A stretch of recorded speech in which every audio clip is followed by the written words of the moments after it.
Hello, welcome to Lunar Lunatics. This is a podcast about what's going on with your moon and why you feel insane. And everything else, all the other planets too, but mostly the moon. Do you get how we named it Lunar Lunatics? It makes sense now, right? It's all coming together! I'm Danielle. I'm an Aries sun, Taurus moon, Capricorn rising.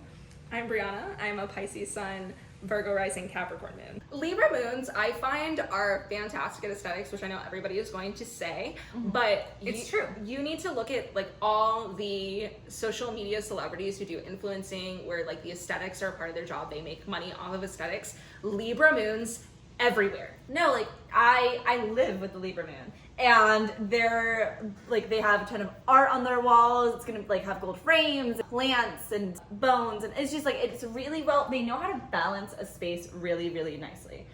And they also know how to like kind of mediate giving out responsibilities to other people very well too. Ooh. They kind of like have a lot of empathy for other people, and they're able to kind of give structure and routine to an issue. Whenever there is no structure and routine, though, they spiral. They spiral so hard. It gets really toxic really fast. And I do feel like what you're saying about like balancing the space, balancing the atmosphere, we really have to keep in mind, like, you know, Libra being the scales, and then through the moon is like your home, your, you know, safe space. With a Libra, they spend so much time doing really unspoken emotional labor of making sure, you know, your home, your landing pad is very comfortable. And a lot of how they do that, it's stuff you don't get a lot of credit for. It's not stuff that's really showy or fiery or expressive. It's little things like making sure, you know, you have like the right soap in the bathroom when you wash your hands, or like things look right, or people, like it's the small things for a Libra moon that makes you feel safe. And they often don't get credit for those small things. No, definitely. And also, it's actually reminds me of like a very short tangent of where the last moon that I lived with, they kept moving the sofa back and forth, trying to be like, I feel like this leaves too much walkway. It's going to stress you out whenever you walk past it. Actually, no, this is too close. What? Back and forth, like for maybe almost an hour, because they're like, this doesn't feel right whenever you walk through, and it stresses you out. And I was like, okay. So they notice, they pick up those small things on like in the home that you would never really think about. You just be like, I'm just going to live like this. But they're like, no, actually, we can fix this now. Which I do really appreciate, because it's cardinal energy. Like they see something and it doesn't feel balanced, they will just like work on it. They'll like take it into their hands to do it. Another thing too is they will triangulate problems that didn't need it. They will get themselves in the middle. Like they'll see that there's like some emotional discomfort, and they have like this like very caring part to them that like wants to know the information that's going on. You know, it's an air sign, so they'll talk to you about the issue. And like very, very similar to like Libra suns and Mercury's. They will talk to you about what's going on, and then they'll be like, okay, let's solve this problem now. And they will like just like stop everything and try to figure out the situation, even though it doesn't have the time or the space or even the necessity to be solved. Whoa.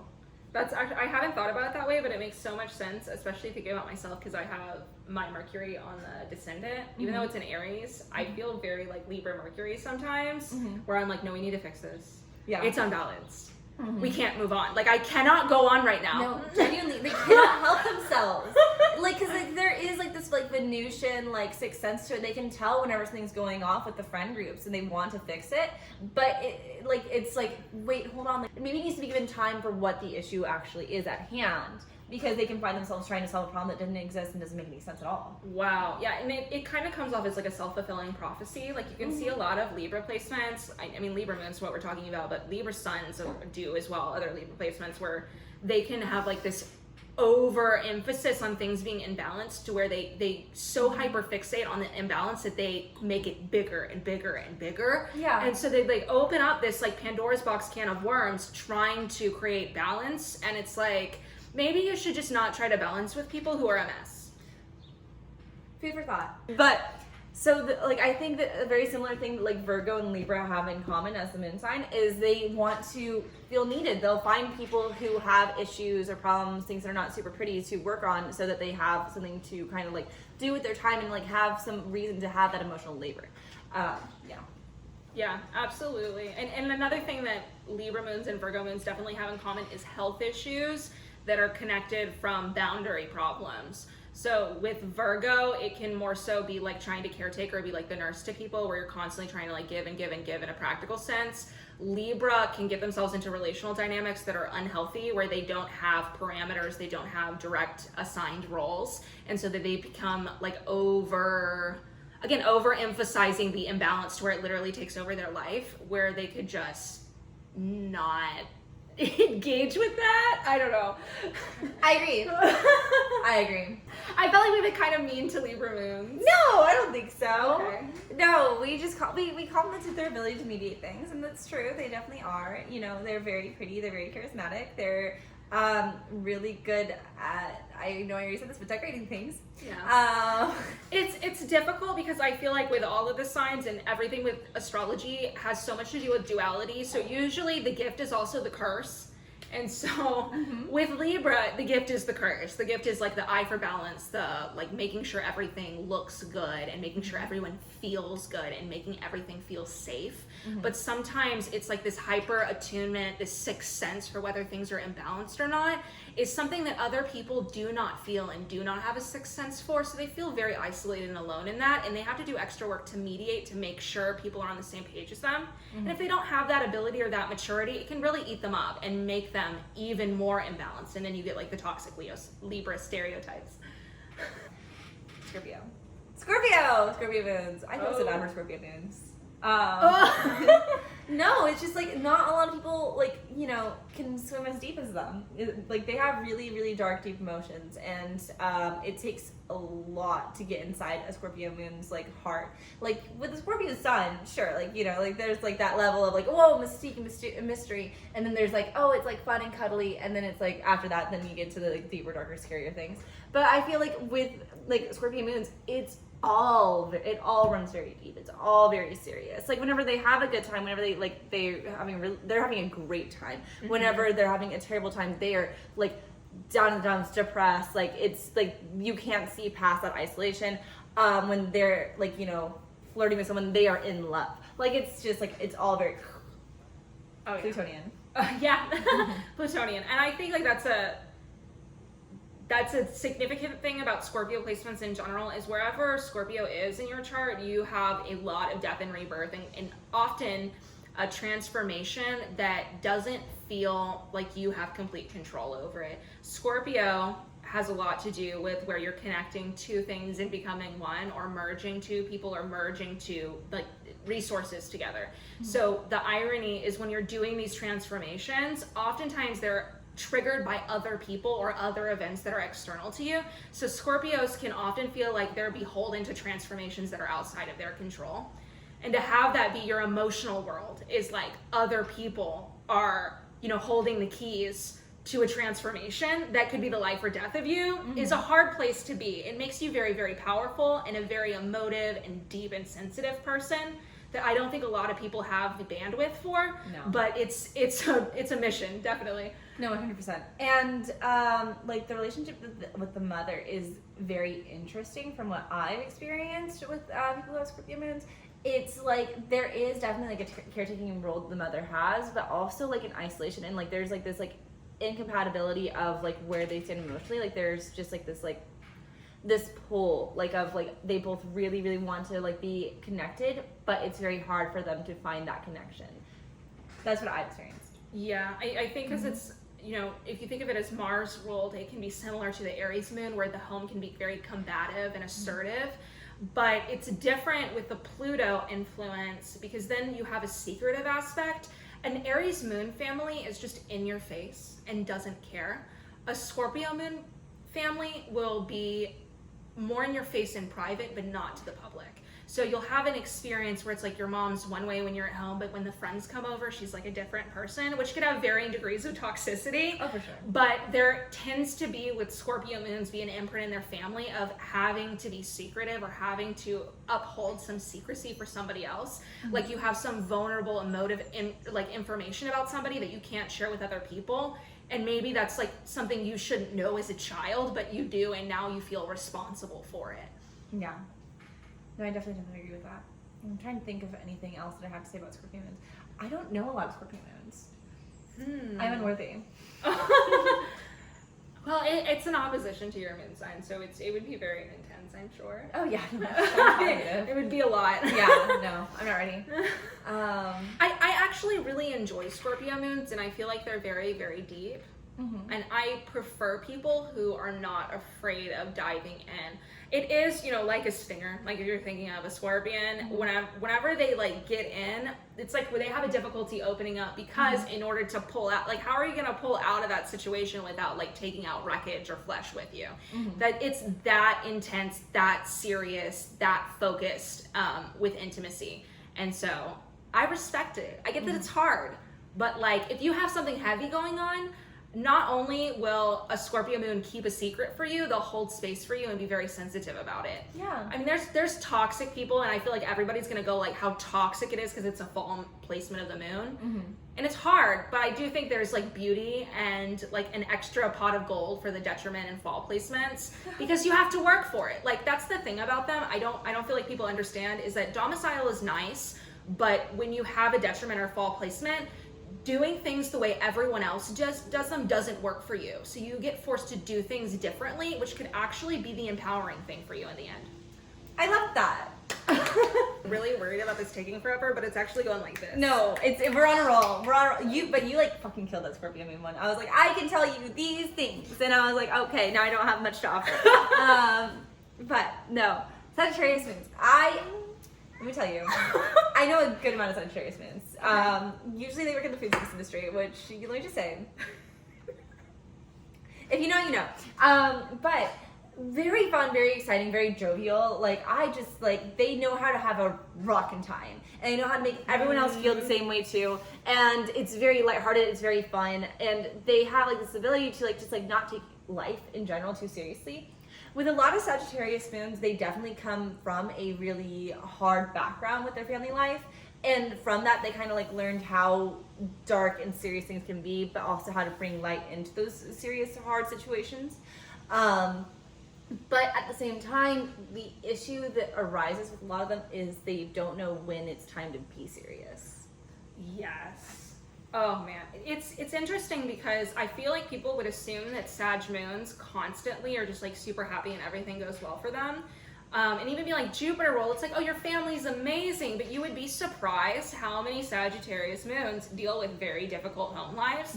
And they are unreasonably positive anyways. Like I know Sagittarius moons that have had like the craziest life stories, like divorces, abuse, insanity. Like it's like a soap opera level chaos. And they're like, but look on the bright side.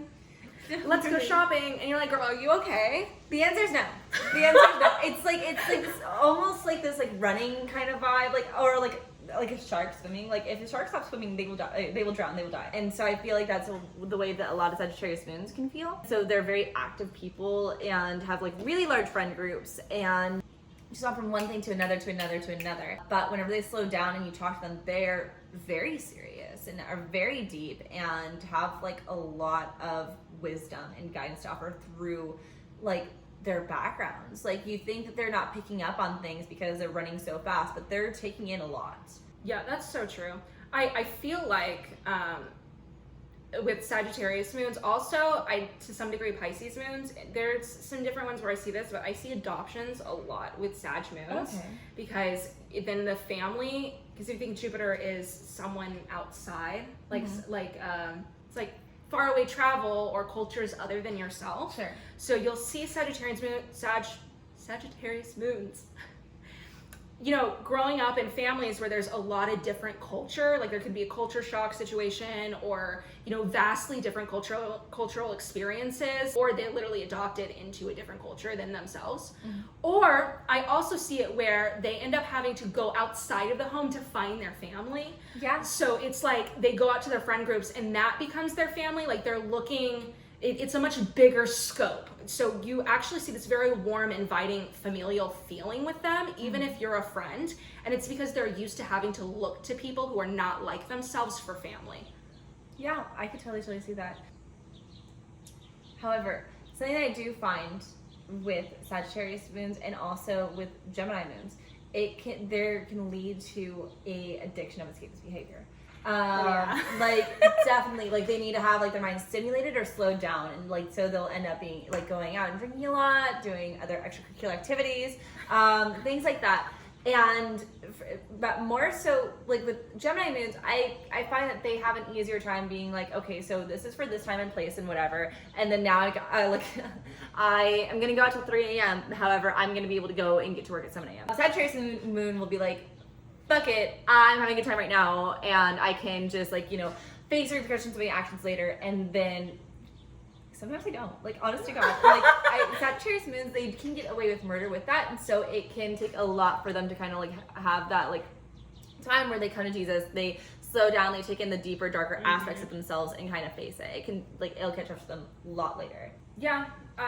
The one thing that does irritate me with Sagittarius moons, and maybe this is just me being a Capricorn moon and like projecting, but I just don't feel like they have the space for like depressing emotions. Like I just don't feel like they can do it. They totally could. They just don't make the room. It's not fun. That's the issue. It's not fun.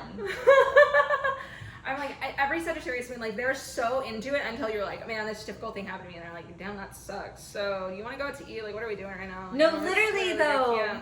I can't do this.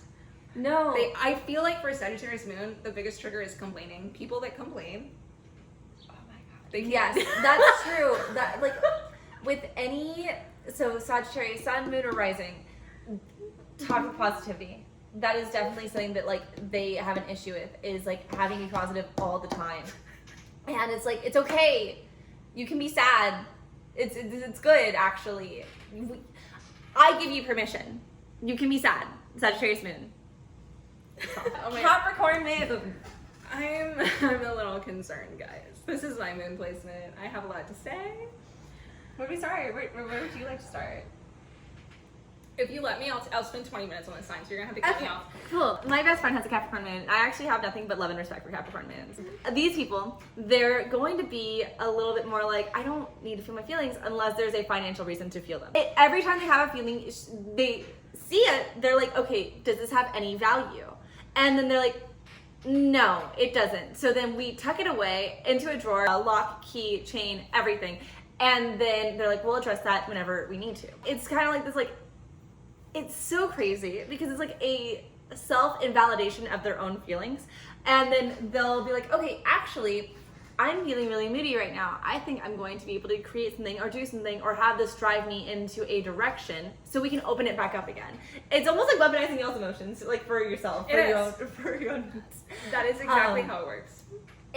But they're very, very, very, very practical emotionally. Like whenever you come to them with an issue, you might need to like be like, hey, you know, maybe be a little bit nicer, maybe fluff up your advice for me. But they have really, really solid advice because they've been through it. No matter what like issue you bring to their table, they will have there's a backstory for why they don't talk about something like that.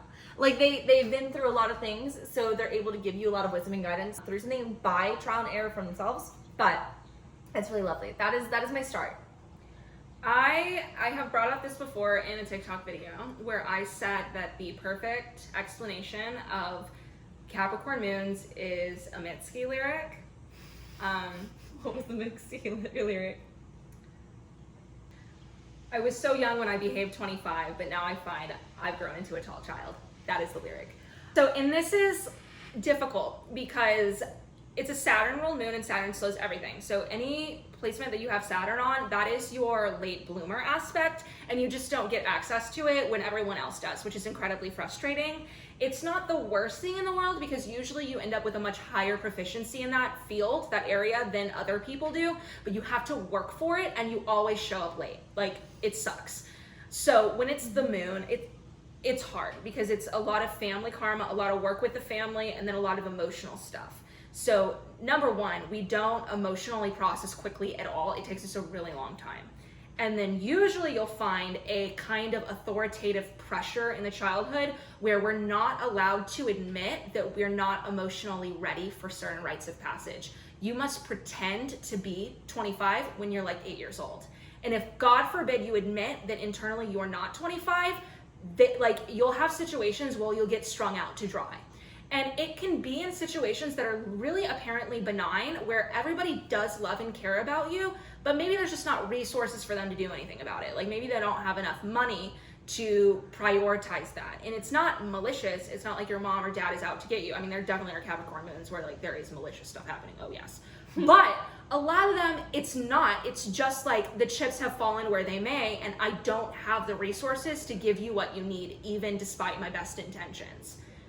And so that ends up translating into the Capricorn moon as like, my emotional reality isn't real and is an inconvenience and needs to be suppressed or pushed away to the side until the practicalities are taken care of first. And that becomes a really deep-coded pattern that often we don't break until like our 30s.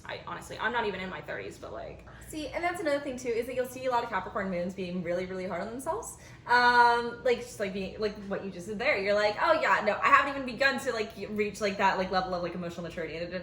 Like no, like that's like they very much undermine, undervalue themselves, and I believe it definitely does come from the mother, where it's like you're kind of constantly being told, no, like you're not enough, like this is really inconvenient for me, like you need to be on this echelon, and even whenever you reach it, it's like the parental figure is constantly moving the goalpost for you, and so you learn to do that for yourself, which it's like, it's terrible and tragic, but at the same time, it allows a lot of Capricorn moons to create something really great.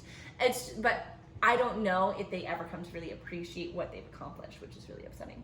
There's a couple things that Capricorn moons need to learn. I'd say like the three main things that really help. The first of which is deconstructing your assumptions about how fast you should emotionally move based on what your parents told you. Maybe that is not the way you emotionally process. Maybe that's not the speed at which you mature. As long as you have a goal in mind as a Capricorn moon and you are moving towards that goal and you feel an integrity, that is all you need to do. You don't need to be perfect. You don't need to be at this like insane echelon. You just need to have a goal, a plan, and be moving, even if it's a slow pace. And it's hard to like deconstruct that impression about where you should be and let that make you lie to yourself about how you actually feel. First, allowing themselves to emotionally slow down, what I just said. The second one is gonna be making emotions productive. This is hard because we actually need our emotions to be work, and we need to bring them along with us to work, which is very weird. And this is the reason why you usually see Capricorn moons that are completely emotionally shut down and they can't access. We can't actually disconnect work from feeling. So Capricorn moons need to be in industries that are emotive. You never hear that. Nobody says that, but it is so true, because the only way we will actually sit with feeling is if it is productive for us. So for instance, I'm an artist. I literally started painting because I was depressed. The only reason why I was painting is because it was like paint or lay in bed and want to die. And that's literally how Capricorn moons are. You need to find something to do that's like, I need to get up and do this, and this is how I sit with my emotions, because the more you get them out, the better you feel, and it can actually turn into this like super empowering thing where the feelings are like funneling your life. I am saying this as a Pisces sun, so like emotions are much more at the forefront than for me than maybe some other Capricorn moons are, but for us to sit with feelings, we have to feel they are productive, and in order for them to be productive, we have to include them as a part of the work. Not feelings come after work, feelings are the work. I love that.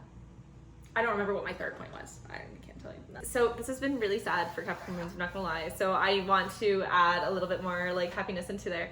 Is that Capricorn moons recognize that emotions are work, emotions are labor, and so whenever it comes to being in a friendship with them or in a romantic relationship, they're willing to do the emotional work and emotional labor like with you, as long as you're able to hold space for them. There's like this feeling of like, you know, there is like a deep depressing aspect to them, but if they've been working on themselves for a long time, they'll be able to work on yours with you. They understand that like, you know, things don't come easy, feelings don't come easy, and addressing them is not a pretty thing. With like Libra moons, like, you know, they might be more on a surface level of like, oh, you don't feel good, like maybe like we can go out to eat and you'll feel closer with me again. With a Capricorn moon, it's like, I recognize that you don't feel like really close to me right now, like let's talk about where that stems from, let's talk about where this goes from, and like what we can do from here to create like a goal in place for our relationship. They're really, and they will actually do it and like follow through, which I have a lot of appreciation for that. Yeah, I said before that the ability to sit with your difficult emotions unlocks the ability to do so for other people. And that's like the gem that Capricorn moons have to offer. I see them being fantastic therapists, fantastic creative people. Anybody who does a job where you are able to sit with people with difficulty and find an empowering solution, find a way to create more security, create more sense of authority. They can step into roles like that and really provide people with authority in their life. But the only way they're really able to do that is if they take like the shackles off of their own authority over their emotions. So many Capricorn moons seem to, the cicadas. I found so many dead cicadas yesterday. I was like, I wanted to pick them all up. But I didn't. I let their bodies rest in peace. What was I saying before the cicadas interrupted me? That was so rude. I have seen so many Capricorn moons that due to a traumatic event, they will emotionally shut down at a certain age and they don't move past it. And that is such a travesty. I feel so sad for those Capricorn moons. I've known so many of them and I empathize because as a Capricorn, I know why. Like I get it, but it's like you're so close to the finish line and you gave up because every time that Capricorn moons are like, no, it's okay. Like we're gonna keep going. Maybe this pace isn't what I like. Maybe this doesn't feel the way I think it should feel. I'm gonna keep it going. That's whenever you reach like a whole nother level with Capricorn moons where they're like some of the most healing people to be around. But it's just like I was saying with detriment and fall placements, they're like the worst of the worst if they're out of integrity or the best of the best if they're in integrity, because you don't get to act freely the way other people get to act. You have to find a new way to exert the energy because it doesn't feel natural there. It's like you're not in your home. It's an exile. This is not your house. You don't rule it here. You can feel very insecure. But as soon as it's dealt with and you acknowledge that and you work on it and you focus on moving that energy in more constructive means, you see problems and emotional situations and solutions nobody else would be able to see because they've never had to. I do believe in Capricorn moon supremacy. Fully. My 3 best friends are Capricorn moons. So, yeah. So, Aquarius moons. I know that they hold this very special place in your heart. Yeah, I get it, and I also don't get it at the same time, and that is really what an Aquarius moon is. It is a paradox. Absolutely, Uranus and Saturn, baby. It's a bit out there. I love it though. I think the thing with Aquarius moons is they need distance to emotionally process.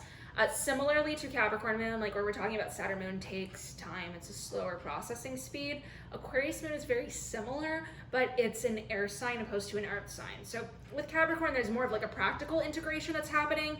Aquarius is odd because they actually need distance. They need this like Uranian, like let me step out of perspective and see it, like how can I look at all these other people like external from the circumstance? So they can be excellent when they're giving advice about somebody else's situation, but when it's personal to them, there's this odd distance or like detachment? Yeah, this odd detachment to their own feelings that can be very difficult for them and also for people around them. Like if you're trying to figure out what's going on with an Aquarius moon. Good luck. I have learned the best course of action is to leave them alone, and I will admit I'm not good at that. I'm not very good at that. Even though I know Aquarius moons, like the more you press them, the worse it gets. Mm-hmm. It's like the more, it's rebellious. And it's funny how, because they're not trying to intentionally be rebellious, like to try and get at you. It's just like the more you put the spotlight and the focus and you're like, what is going on? Tell me about your feelings. The more they recoil. And it's almost involuntary. And what would like that be with like their family life? How is that like a learned behavior? So what it is it's irregular conditioning around nurturing. You can't reliably count on the family to be there emotionally, and they do things where they disconnect and they're not around you emotionally, so you have to learn how to like turn it off and move on. So the reason why they're like that, where they disconnect, it's literally like attachment trauma. I'm gonna be honest. It's attachment trauma. Most of the time with Aquarius moon, it's the primary caretaker is not able to be emotionally present consistently, which can either be, unintentional, like they have to work, they have other responsibilities, there's other stressors in their life that are making caretaking not the priority for them, or it could be like the emotionally immature parents. So soon as feelings or any emotional regulation comes into play, they're like, I don't know how to do that. We don't do that here. I don't know what that is. What are feelings? What are you doing? and it can be a scale of toxicity. Not every Aquarius moon has it to where they're like, the parent just cannot deal with emotions whatsoever. On the more positive side of things, the mom can be more like a friend. Okay.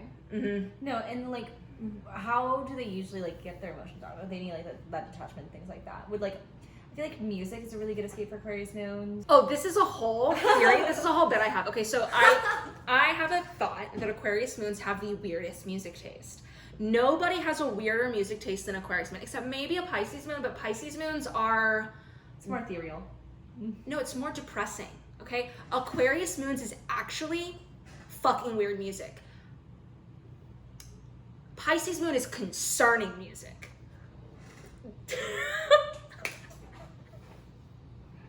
Like, if you listen to an Aquarius moon's music, it's not like scary, like depressed. Like, are you okay? Like, do you need like a mental health evaluation? No, Aquarius moon's like, it's just quirky. Oh my God, it's so fun. Like, the one. It's true.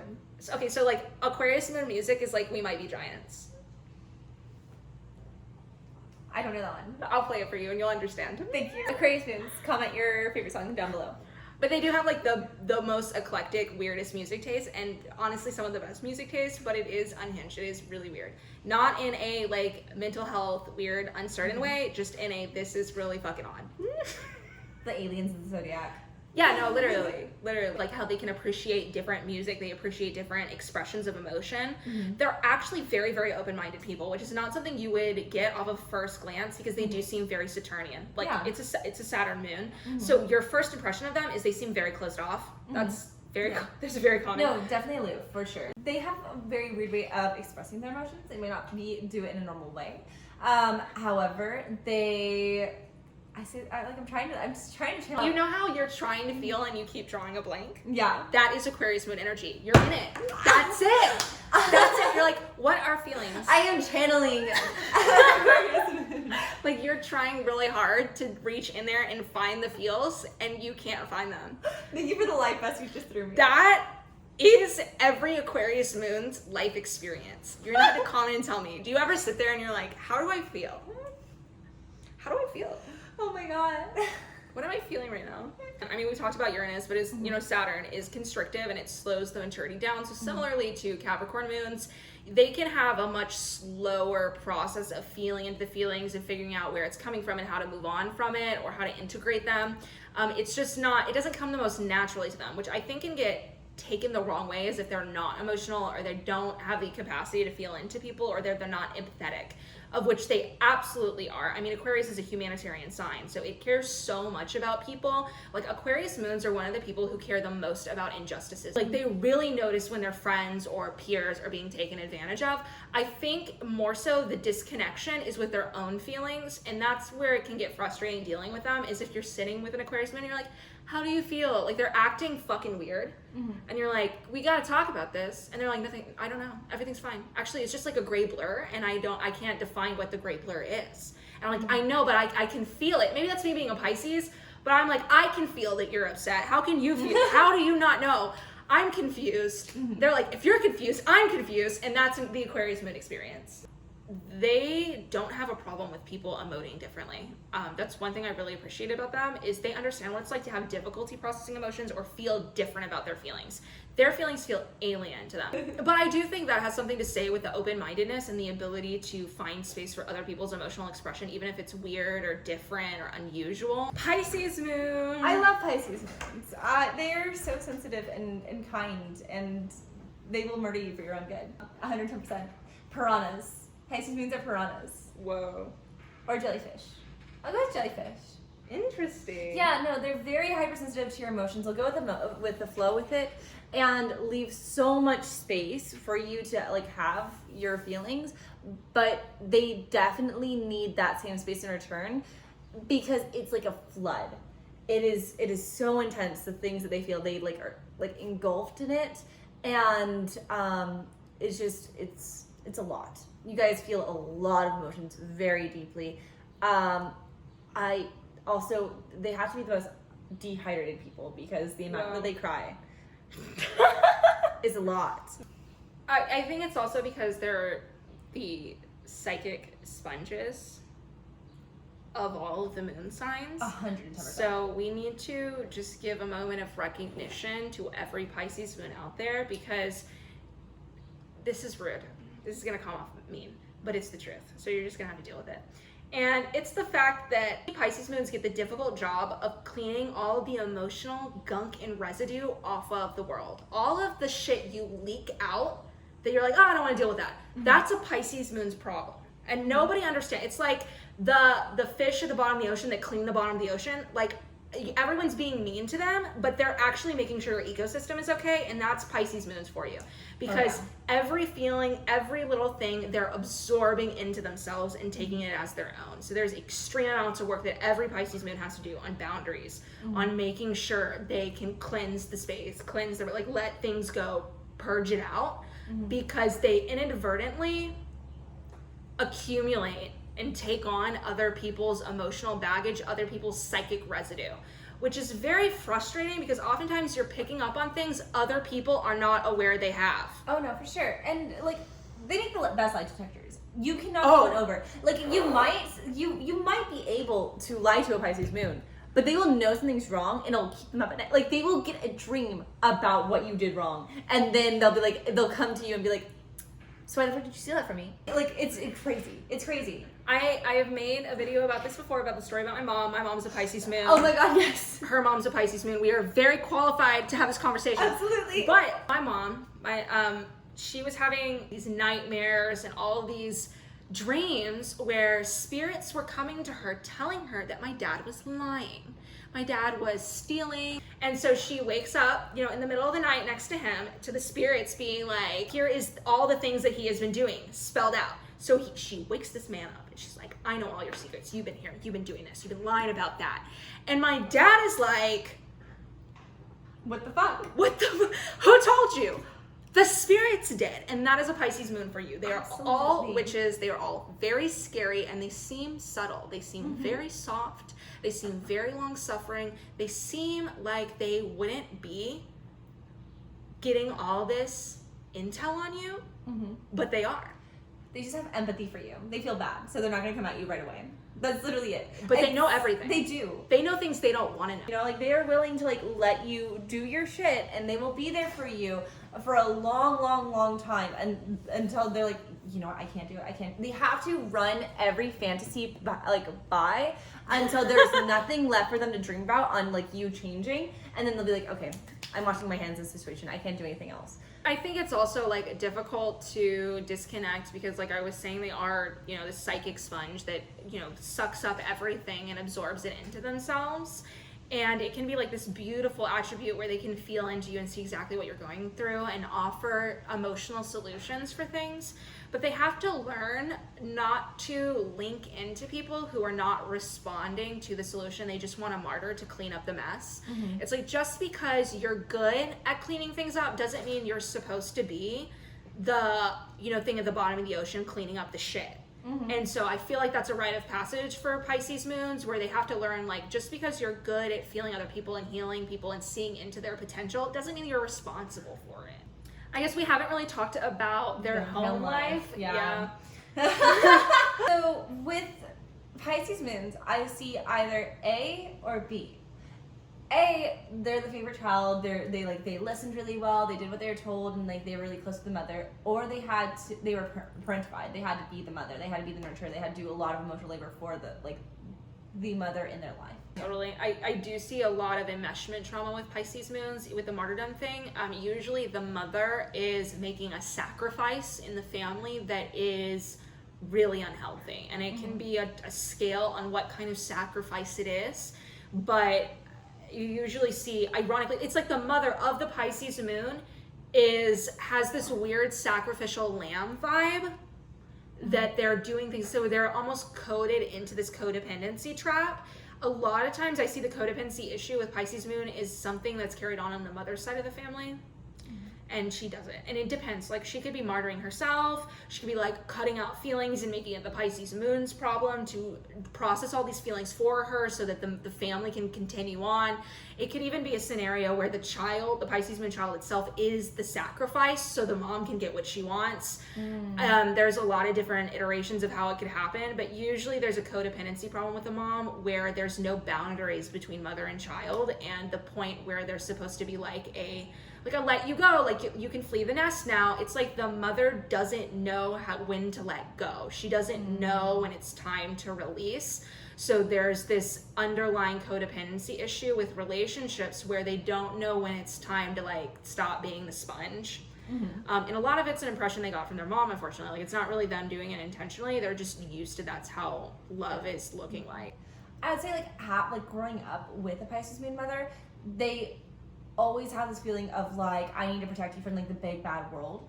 Oh yeah. Very overbearing, very much like it's like you said, the emotion trauma, like they feel like you are a part, like a limb, like a walking limb from them, and they're like, I need to protect this part of me from everything else that it has to. It's like very sacrificial, but on the child's end instead of the mother's. It can go both ways, like how I'm saying, like the moon, you know, can relate to your mom, but it could also, if your mom, relate to your children. They're not trying to immobilize you, but they just don't want you to hurt, because if you hurt, then they're hurting. Everything is so connected for Pisces moons.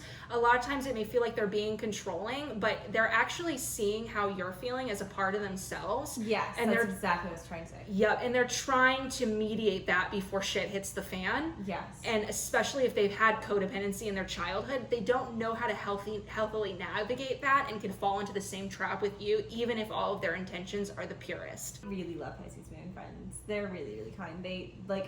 They take on your emotions as their own. They really do, and it's really nice. We got cut off. I don't know what we're saying. Anyways, Pisces moons are great. We love them. They do so much work, and they don't get enough appreciation. Nothing but love and respect. 1,000,000,10%. Alrighty, well, that's the podcast for this week. Yes, we made it through. You have no idea what we went through to make this happen. We've been filming this through Mars opposite Saturn the entire time. It's true. And I am a Pisces Sun Virgo rising. I just want you to sit with that. So anyways, we'll be back next week when it's not Mars opposite Saturn. But hope you love this so much. I had fun. If you have any questions, comments, concerns, I don't know why I say this like this is a legal matter, but type them out in the comments. I'm just curious. Please don't send a lawyer. This is entertainment. Do not use this as mental health advice. No. Seek a therapist, please. Or a bartender. That works too. Never read a book on astrology in your life. These? No. All of these books? For decoration. She's just a Pisces. She just like literally looks in his face and his face talks back to her. I just transmuted this. Anyways.